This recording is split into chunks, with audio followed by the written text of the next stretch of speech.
Just a bit earlier, I spoke to Florida Congressman Mike Waltz on the vote for Speaker of the House and why he believes the GOP must unite behind Kevin McCarthy.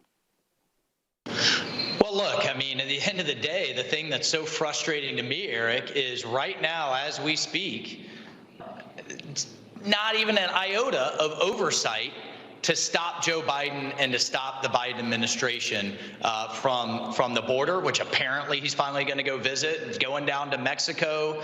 Fauci's still running around. We have zero accountability for the 13 Gold Star families that I have personally told we will get accountability for from the Afghanistan debacle, and on, much less putting a conservative agenda in place when it comes to inflation, crime, border, foreign policy. We've gone from the Abraham Accords under President Trump to now a total chaos. So, look, man, I mean, I understand wanting to reform this place. I get it, and I agree. I understand a lot of things needed to change from how Nancy Pelosi was running this place. But let me just tell you a couple of things that we've done over the last couple of months. We have a new initiative now and a new rule that if you propose a new government program, you got to cut one of equal size. We'll have an inflation score on every single bill and its impact on inflation. You can't cram things, the night before like they did the $1.7 trillion omnibus bill. You have to actually give members enough time to read it. So my frustration is we have agreed on all of these things. Yeah. But what I can't get an answer to is what gets us there so we can get to work, and that's frustrating. So let me play a little devil's advocate here, okay? Because you said you don't like the way Nancy Pelosi would send a $1.7 trillion bill to your desk and ask you to vote on it before you have a chance to read it. The holdouts, what I understand, some of them have said, well, we could have had these discussions to get behind Kevin McCarthy in November, second week of November, or the end of November, or sometime between Thanksgiving and Christmas. But they feel, I've heard this frustration expressed, that the push to get behind Kevin McCarthy happened almost as you're expressing the way Nancy Pelosi drops a $1.7 trillion bill in your lap.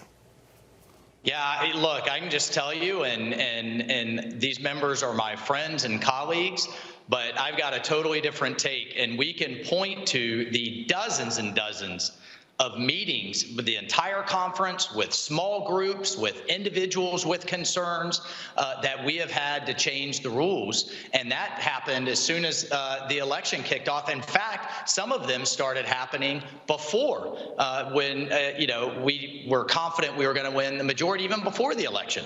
And I just was with Representative Bishop, who said it started 6 months ago. So I don't know where that perspective's coming from. This has been a long process. It's been a good process, and it's moving the House, our conference, in the country in the right direction. But at some point, you got to do what President Trump is asking us to do, which is take the win, get to work, and hold Biden accountable. And that's what I'm ready to do. Let's go. Yeah, it is. It's fascinating to me because it feels like the 20 or 21 who are holding out or calling never Keviners seem to be kind of aligned with the Trump agenda of America First and MAGA and whatnot.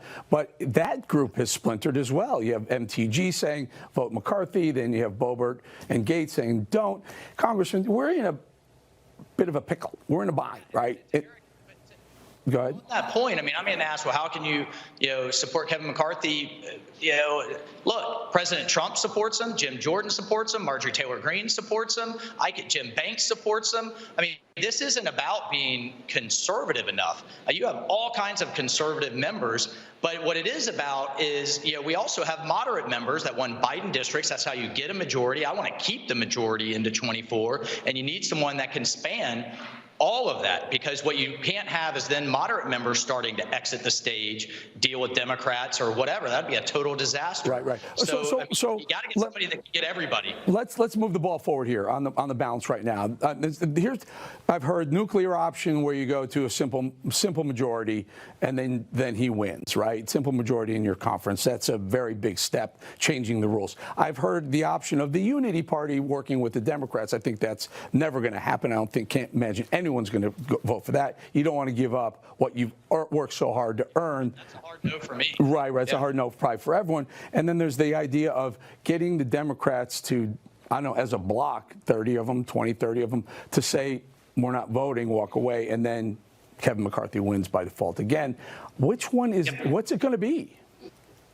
But that last one, the 20, 30 Democrats to vote present and therefore lower the threshold, that comes with an unacceptable, totally 100% unacceptable price from the Democrats. They're floating things like, well, if you agree not to subpoena Biden, or if we split committees even, they're floating things to some of the moderate members who are just as frustrated. Has that been put on the table? Unacceptable. Has that been put on the table? Has that been put on the table by Democrats? There's been some unofficial don't prosecute outreach. any of the Bidens. That's breaking news right there.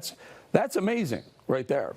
There is all kinds of unofficial outreach, because the longer this goes on, the Democrats see an opportunity. And look, I'm ready. Let's figure out what it's going to take. Let's shut this down. Let's get to work. We need to govern as conservatives, and we need to stop Biden. And period. Stop. Let's go. One more thought, and no one's brought this up. Yeah. I'm just, as we're sitting here talking, I literally came up with this in my mind as we're sitting here. Why not do it the way you do the presidential election?